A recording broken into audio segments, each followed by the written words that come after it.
Hey everybody. So here's where we are today.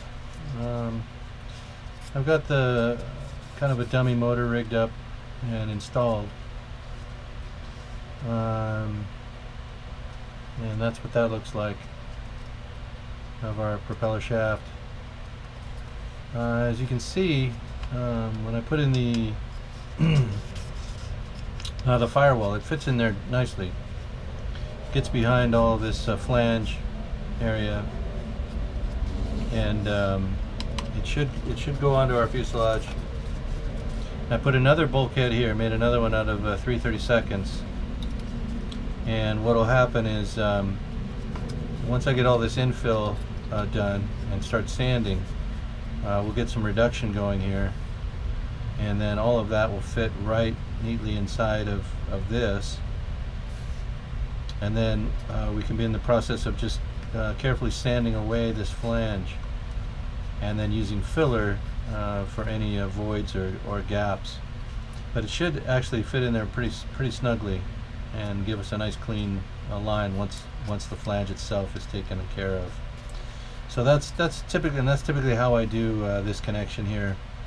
I don't just put the plastic onto this bulkhead number one.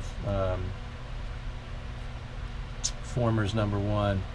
I usually add at least one pad to the face of former one, and in some cases do both. I put the added pad onto the former, and also insert another one into our cowling.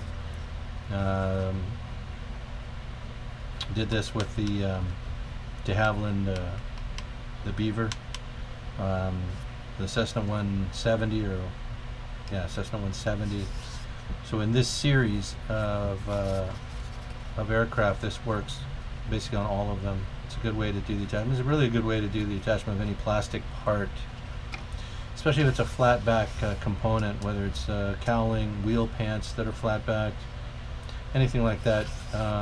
Use a balsa insert to get a much better mating surface, a gluing area, all this surface area now for adhesive, instead of just around this little bit of plastic and hoping that stays on there.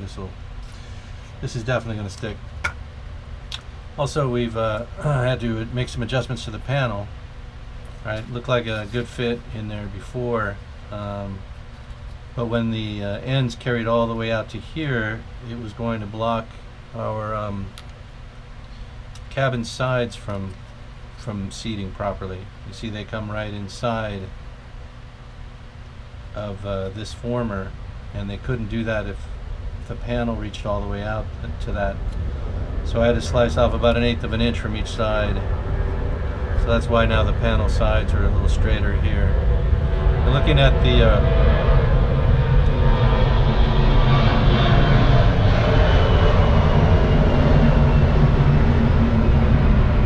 the reference photographs and videos I have of the Aranca Champion, that's exactly how the panel tucks in. It tucks in right behind and underneath of the windscreen support here. And you see also what I did too on this was I doubled those. So on the plan it just has one 16th square stringer just going in between the top and bottom here and here. And I just doubled that. I added an extra 16th stringer on the inside, right, just to give that some added strength, and it also looks more to scale. These dividers are actually a little thicker than what you have if you just use 1/16 square strip material, strip stock in there. So I just doubled that. Alright, so these are ready. By the way, they've also been cracked here in order to conform to the bends in the fuselage. So this goes on here, and then it's bent backward at this former. You see that's where the crack is, so that it follows this line. You see that there's a difference in this angle here. Alright, so these are cracked and ready to go. Right, the seats, I just need to get those painted. I think I've settled on color for this one. We're going to paint it overall racing white. Now the reason I use racing white It's an off-white. It's kind of an eggshell. It's got a little bit of yellow to it.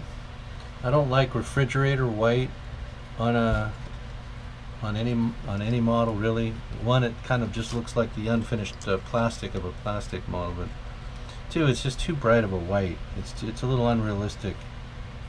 You know, the sun effect and some weathering effects over time.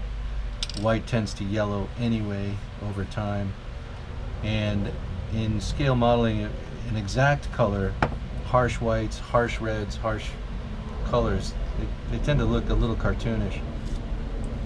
And you know, even here on some of the scale modeling sites, they talk about when they're airbrushing colors, adding a bit of whitewash, a little bit of a fade, a washout or a fade to the colors that they buy.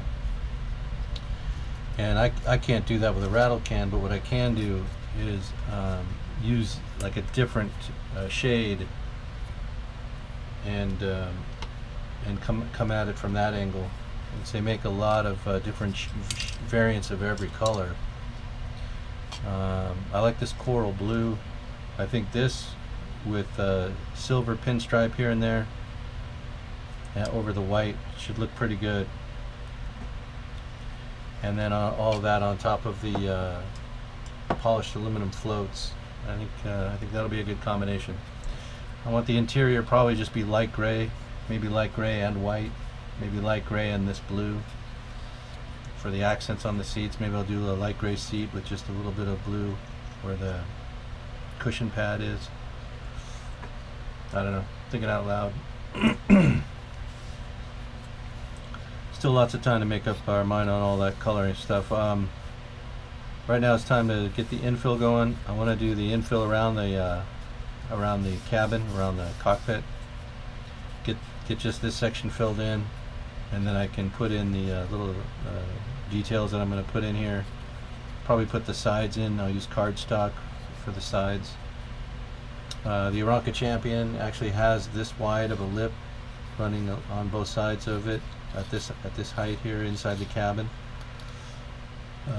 The side walls come off of that and down, and then simple throttle, maybe a basic radio or other piece of hardware. I think a switch box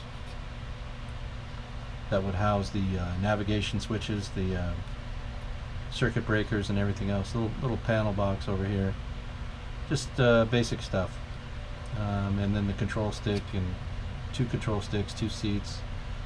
I'm gonna forgo the rudder pedals on this. The rudder bar on this one is just that. It's not really rudder pedals and assembly. It's just these little bars that kind of stick out from the sides, levered under the floor. I think I'll just forgo that. In this scale, it'd be difficult once everything's put together, and just that little bit of acetate to look through. With everything else that's in the cabin there, you really wouldn't be able to see those. I try to save effort where I can. You know, you add things where add effort where there's visibility, but delete effort where there isn't visibility. That's just the way I do it. Everybody's different. I've heard modelers say, you know, they ask, well, why'd you put all that stuff in there? Nobody's ever going to see it. Well, I know it's there, they say. Yeah, I don't ascribe to that too much. If I'm the only one that would know it was there, then I'm the only one that will know it's not. And then so it's the same reasoning for deleting it. You know, unless everybody can see it, know that it's there or whatever, and what's the point of not, you know, of including something that nobody can see?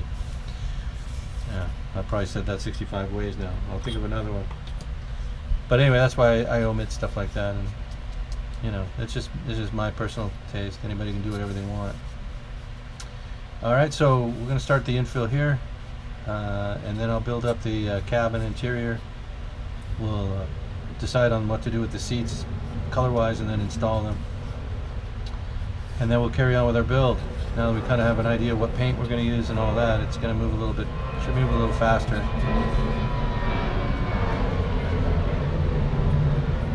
Not that that's important, you know, we want to take our time.